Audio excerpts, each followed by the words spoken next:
আপনারা কার দল হইবেন? আলহামদুলিল্লাহ, সবাই রাসূলের দল হবেন।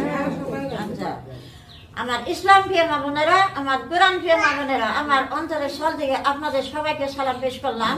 আসসালামু আলাইকুম ওয়া রাহমাতুল্লাহি ওয়া বারাকাতুহু।